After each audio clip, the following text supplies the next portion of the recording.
weird. But I promise you, that's nothing compared to these unbelievably bizarre traditions from around the world. From tossing babies off the top of a temple to literally walking with the dead. These traditions will give your quiet family Christmas a run for its money.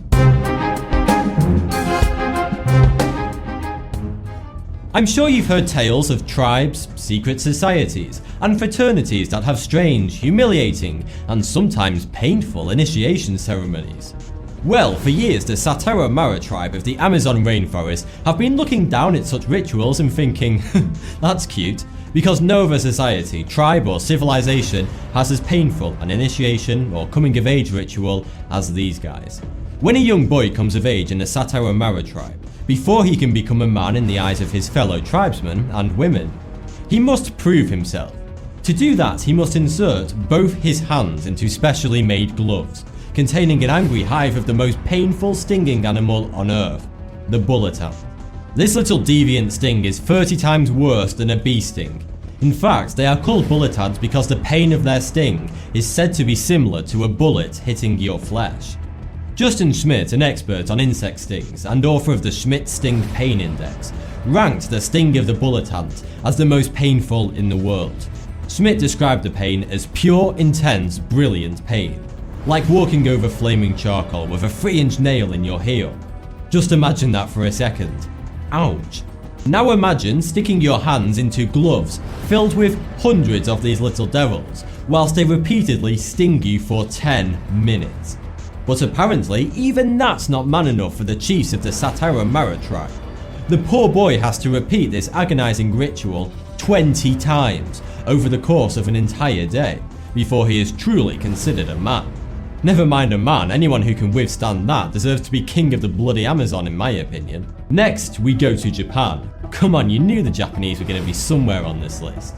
Specifically to Kawasaki, where on the first Sunday of April every year, the locals host a penis festival, known to the Japanese as Kanamara Matsuri.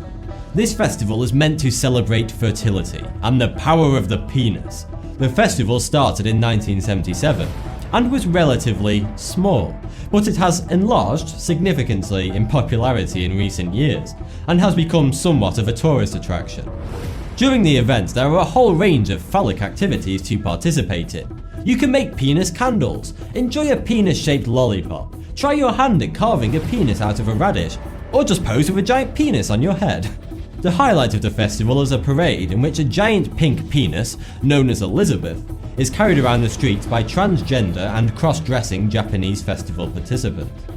Of course, there's plenty of penis-related merchandise available to purchase as well. It may look silly, but it's all for a good cause. As well as its symbolic meanings, in recent years all the proceeds from the festival have been donated to HIV research. Remember that person you had a crush on in school, whom you dreamt of eloping with? Well, Romany gypsies do more than just dream about it. If they like a girl, they simply take her. It's a very old and highly illegal tradition known as bride kidnapping, and it's practiced frequently in Romany communities all around the world, where it is seen as completely normal and acceptable, even by today's standards. Basically, the rules are as so: if a man likes the look of a woman, even if he has never met her before, he can forcibly kidnap her. If he can then keep her by his side for 3 days without her escaping, she officially becomes his wife, at least in the eyes of the Romany community. This practice is more formally known as marriage by abduction. The practice is also carried out by some tribes in Central Asia and Africa. But surely the bride and her family don't approve of this new union between woman and her possibly psychopathic new husband who just subdued her with chloroform only 3 days earlier. Well, since the tradition is so deeply imbued within the community, the bride and her family usually just accept her new fate, and she simply has to learn to love her new partner. Kidnapping is 100% illegal, but most governments never prosecute individuals for bride kidnapping, because it's a cultural tradition of an ethnic minority, and outlawing cultural traditions is not an easy thing to do, and often results in somewhat of a PR nightmare. Most traditions have a purpose to them, some kind of hidden meaning. Not this one. I present to you the world's most pointless tradition, La Tomatina, an annual tomato fight in the Valencian town of Bunol in Spain. On the last Wednesday of August every year, a huge crowd gathers in the town. And then comes the most bizarre initiation ceremony to ever begin a food fight. A huge greased up pole is erected with a ham on top. The tomato fight doesn't officially begin until someone is able to climb to the top of the pole and knock the ham off. You couldn't even make this stuff up. Once the ham is dislodged from its greasy pole, all hell breaks loose and contestants lob tomatoes at each other while spectators shower them with water from hoses. But how did this sheer lunacy originate? The story goes that in 1945, a group of young people went to a parade in the town and were so excited that they knocked the parade participant off their float. The participant was so enraged that they went to a nearby vegetable store and threw tomatoes at everyone in a fit of rage. Chaos ensued, and eventually the police had to break up this mass vegetable fight. But the people enjoyed it so much that they returned to do the exact same thing on the same date the following year, and once again had a food fight of epic proportions. So yeah, there really isn't any point to it, but who cares, it looks like fun. For the past 500 years, Indians have been chucking babies off the top of 15-meter high temples, in a ritual known as baby tossing, or baby throwing. But don't worry, they're not complete psychopaths. The baby is caught at the bottom in a large cloth. Okay, it's still insane, but there is some method behind the madness. The ritual is believed to bring luck, prosperity and health to the newborn baby. Most babies are under 2 years old when they undergo this barbaric treatment. The ceremony starts with the newborn baby's parents saying a prayer at the temple. A large crowd then gathers and a priest, stood at the top of the temple, shakes the baby before throwing them onto the cloth below. The crowd then cheers and the baby is passed around before being returned to its parents. Child's rights campaigners have been trying to get this tradition banned for years.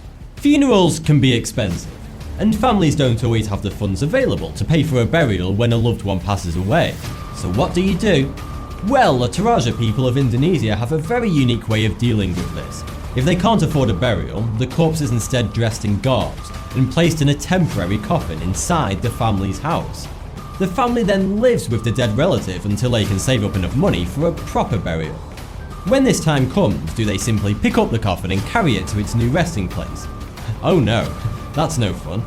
They instead raise the corpse from its temporary coffin and ceremoniously walk the cadaver to its final resting place, which could be miles away, giving a whole new meaning to life after death. The Dani tribe, also from Indonesia, have a less disturbing but more gruesome way of dealing with the death of a loved one. They amputate their fingers, or get one of their family members to amputate it for them. When a loved one passes away, relatives of the dead cut the upper part of their finger, or sometimes multiple fingers, off.